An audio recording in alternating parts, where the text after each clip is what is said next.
Is there an example? Can you give me an example of that? I can talk about my own experience. I have no doubt that some of my lucid dreams were in fact out-of-body experiences on other worlds and other levels of reality, because I know the difference between a fantasy dream, between a bad digestion dream, and a real clear out-of-body experience. It has a different feeling, and it leaves an impression that one cannot forget. What if I said, what if I just said to you, I'm out here, you're crazy? It sounds like the Danny Show. But no, what if I just said you're crazy? Now, how would you answer those people out there thinking? Some people will say, you're crazy, and that's okay, because I'm not trying to convince anybody. I'm speaking for those people who are curious and who have a knowing inside that our understanding of reality is deficient and partial and poor, and that there's a lot more going on in the universe and on Earth in spiritual terms than we're told by our leaders. So for people who say I'm crazy, I say, that's okay. If you believe that, go off and do something better. But there are many people who cannot dismiss these ideas so readily. And again, it comes to inner knowing.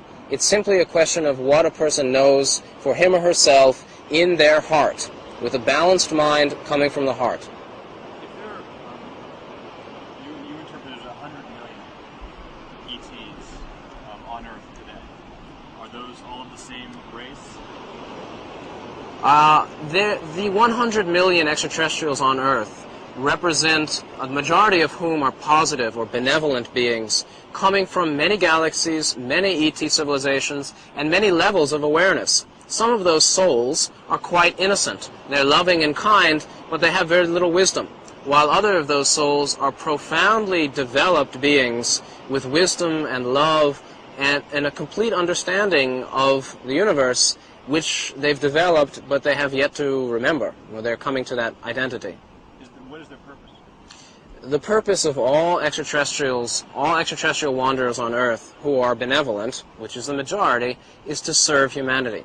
Service means bringing a little bit of kindness, compassion, love, and warmth, as well as helping people clarify their own growth, their own spiritual development. There are many wanderers who are simply baking cakes for the boys' Little League team and will never know that they're from the Sirian star system and that they're 2 billion years older than humanity. And it's not necessary for them to know it, but they are ETs. And they help the world by being a kind grandmother, or being a janitor, or being a teacher. Can you talk about the kids, Scott, the kids, and about and the government, Chris? We'll If you can the government knows and about the kids. Let's address all these kids right now that we're all wondering about. Well, I would say that there are many of the children who are born today, and many of the children under the age of 20 are extraterrestrial souls. They're from planets that are not too far beyond Earth, not much older, but they're all coming from a place of love and kindness and innocence. These are not children who will start wars or maintain a competitive economic system where there's injustice. These are people who are here to develop the new civilization, who are the founders of the new age. And many of the extraterrestrials on the planet now will leave very shortly. The children today will assume leadership positions in the new age. And many parents can recognize that during pregnancy there was a very special feeling of a blessing or a grace. As the children grow up, they're different, they're unusual, they're special. Maybe they have special abilities. Certainly they're often intelligent, but they're very kind and they're very precocious. And many of these are ET souls. Let's go through. Did we get all that? We did. That was great. Just to try to talk about.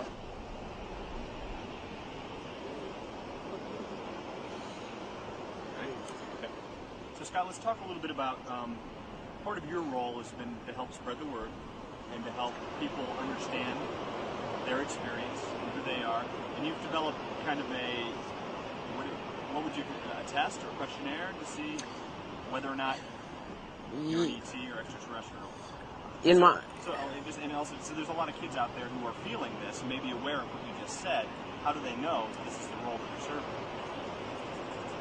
How do I know? That's a clear question. So first, let's talk about the questionnaire, how you've begun to define for people how they will know if they're an ET. Okay. In my book, I have a questionnaire. There are 12 indications that are signs of being an extraterrestrial soul, including childhood experiences, including the sense of being different, including a certain kind of innocence and naivete, and paranormal experiences and interest in spirituality, UFOs, and worlds beyond. So there are many indications in the book and that I've recognized that show me when a person is an extraterrestrial. And I have met many people who are extraterrestrial souls, some of whom have a connection to Andromeda, some to the Pleiades, other ones to Sirius, the Sirian star system, some who say they're from Sagittarius.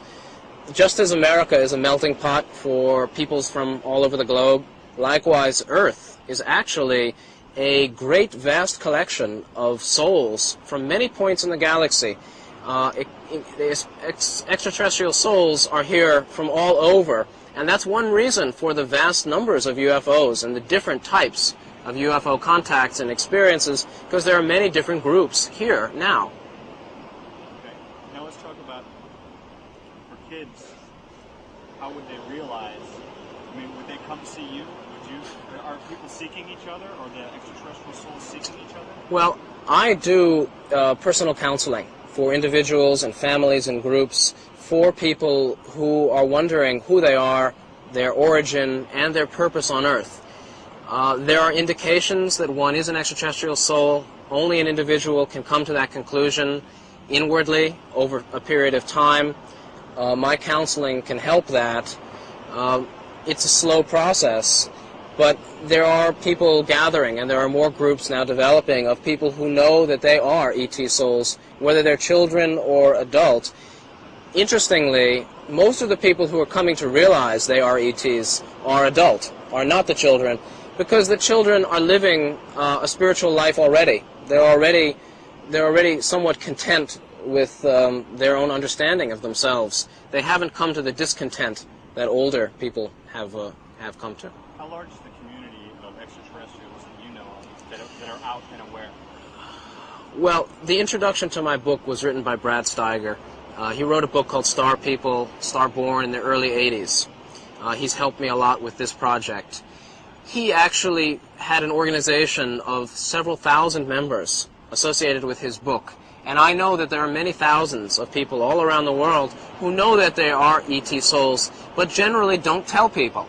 So wherever I go, I meet people who are saying, I'm so glad you finally wrote this, because nobody's talking about this in the New Age scene. So gradually we are gathering. People who know that they are ET souls are coming together. But the purpose of this is not simply understanding identity. It's about purpose. It's about serving humanity and developing oneself spiritually through love and wisdom to help the world more and more. Because this is a difficult period of time. There are many people suffering, and there's an opportunity to help day in and day out. Every experience we have gives us a chance to help people around us. Were you skeptical at first? When did you become aware? How old? See, when I was 16, I started reading ancient Buddhist and Taoist in Indian texts, mystic tradition texts.